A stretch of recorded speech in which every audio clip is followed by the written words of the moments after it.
There was a time when trucks were bare bones vehicles only meant for backbreaking hard work. But today, a lot more is expected of modern day pickup trucks. They need to be family friendly vehicles, comfortable, easy to drive, and even luxurious. Hey Steve, you're right. These massaging seats are fantastic. Now, we've brought together 4 all-new or significantly refreshed trucks to see which ones rise to the surface like bacon fat in a grease separator and to determine which one has the right to drive away with our 2015 AutoGuide.com Truck of the Year Award.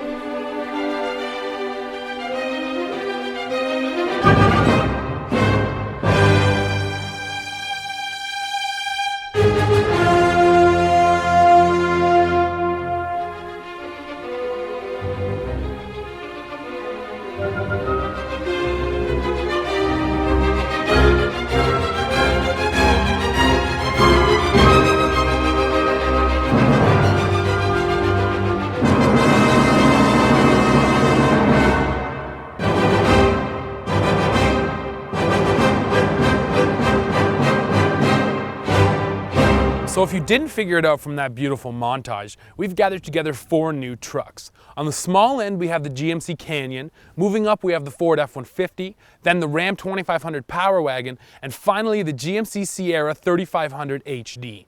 Now that all makes perfect sense, but I do have one question. What are you doing here, Craig? Good to see you too, Steve. I can't let you have all the fun. You may be AutoGuide.com's official pickup guy, but I have hauled more than my share of crap in the bed of a truck before. All right. And talking about moving, I think we've been standing around a little bit too much. Let's go out and see which one of these rigs is the best. So here we are in the big dog of this competition, the 3500 HD. Now this is the only diesel and dually truck we have here. And you know what? Despite that, it actually still offers a pretty comfortable ride even without a trailer. It is on the stiff side. When you run over the potholes, you really feel them. But of all the HDs, without weight on the back, I think this thing offers the most comfort. And that continues on into the interior. Now this Denali package, it does a really good job of kind of giving you a subdued luxury feeling. It's not necessarily over the top, it's not gonna blow you away, but I have everything I need in here and it doesn't leave me wanting more. To try to keep things even in this competition, we hooked up each truck with 50% of its max tow rating, which means that this HD had to pull 9,800 pounds. And I can tell you that it barely even knew the weight factor. That obviously has to do with the 6.6 liter diesel, but I have to tell you that I really think the real hero here is this Allison transmission. Out of any pickup truck, this is my favorite transmission. It is honestly telepathic. It just always does what I want it to do, and the shifts are super smooth. Another system that GM has done a great job with is the auto grade braking. Now it works in conjunction with the cruise control. So you set the cruise at 65 miles an hour and the truck does an amazing job of keeping itself at 65 despite the hills, and it works especially well on downhill. It will downshift really aggressively and it will hold that speed. Let's be honest, I don't think a lot of people are going to take a 3500 HD dually off-road. This truck is simply way too wide to fit down most trails, and it does not have the ground clearance you need to make sure you don't get hung up on the rocks.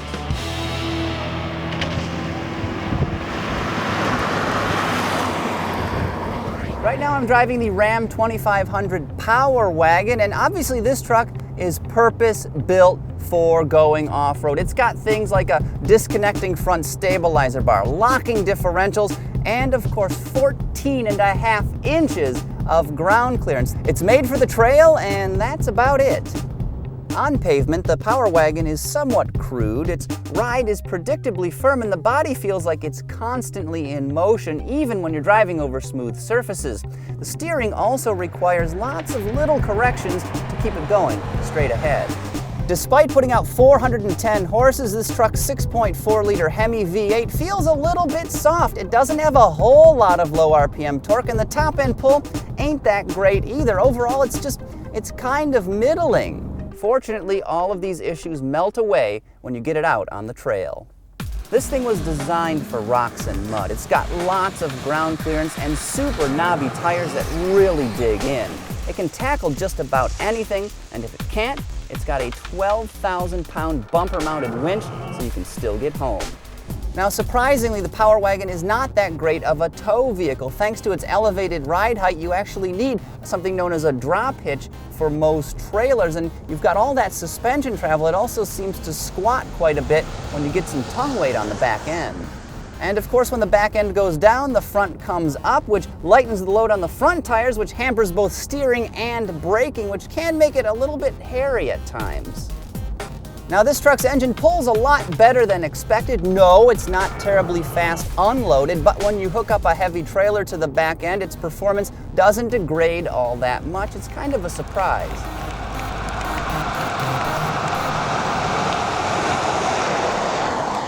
So here we are in the new 2015 F-150 Platinum trim. Now, the first thing you notice when you start to drive this truck is just how nimble it is. It is easily the best handling half-ton on the road now. Mid-corner, it doesn't push like other trucks like to do. It actually tucks in and it grabs, and it just feels so light on its feet. Now, that is all complemented by the steering. It is still a light setup, sort of like it was before, but they've managed to just make it feel a lot more connected, and that makes this truck feel very confident. Now, if I'm honest, I was a little let down by the interior. I think the biggest upgrade in here has to do with the materials. Everything feels top-notch, and it feels a lot more premium than it did before, but when it comes to actual layout and design, I still think that Ford trails its competitors a little bit.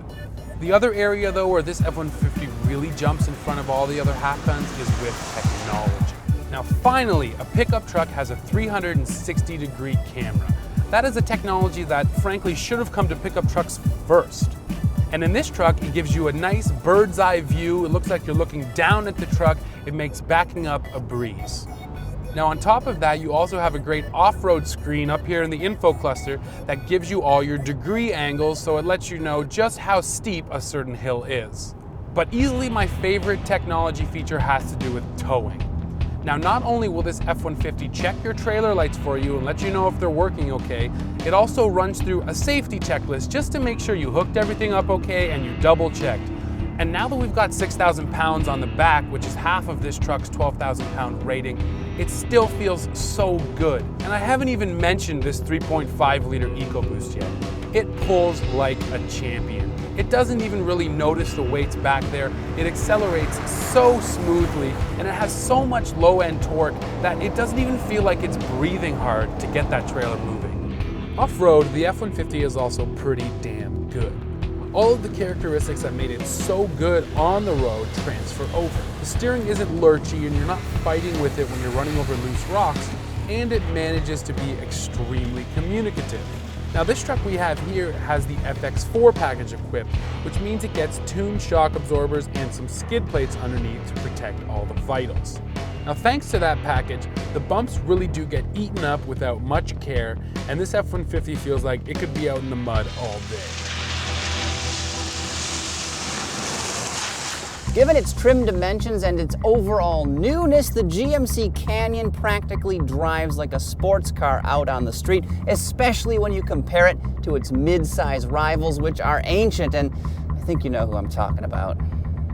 This rig is surprisingly nimble, a feeling that's emphasized by its narrow cabin. The steering is precise with a really nice, firm feel. Even the brakes are great, and overall the Canyon drives like a mid-size sedan.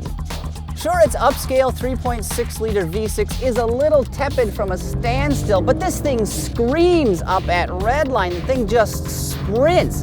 It delivers 305 horsepower at 6,800 RPM, and this engine is matched to a 6-speed automatic transmission that works really well. I do find its driving position to be a little bit awkward at times, and of course its optional tubular running boards are absolutely useless. Again, thanks to its trim dimensions, the Canyon is a snap to maneuver through the backwoods, though you do have to be careful because ground clearance is only 8.4 inches, and those damn running boards tend to get caught all the time. Still, with the Z71 package, you get things like hill descent control and a very useful 2-speed transfer case. Now you may not believe it, but the GMC Canyon here is actually a pretty darn good tow vehicle. The wagon we're dragging right now is loaded up to about 3,500 pounds, which is 50% of this truck's maximum rating, and it's handling it pretty easily. The thing is going straight down the road and it's not waving all over the place. Now, of course, the engine is working pretty hard. You've got to dip into the throttle and there's not a lot of low RPM torque, but it still gets the job done. And of course, if you're going to tow more than that on a regular basis, chances are you're just going to get a full-size pickup. So after a day of heavy testing, 2 trucks are moving on to our finals and 2 are getting left behind. The 3500 HD is a great tow vehicle, and I honestly think it's the best heavy-duty pickup truck on the market. But it's a little more truck than most folks will need for day-to-day driving, and it's so focused on towing that it makes some compromises when it comes to on and off-road. With its bright red grille bars, splashy graphics, and towering ride height, the Ram Power Wagon grabs more looks than a purse snatcher running amok in an outlet store. Unfortunately, it's just a little too hardcore. It's also listless, difficult to manage, and thirsty in day-to-day driving. Accordingly, it didn't quite make it into our finals. So that means that the F-150 and the GMC Canyon are moving on to our head-to-head battle in the next installment of the 2015 AutoGuide.com Truck of the Year.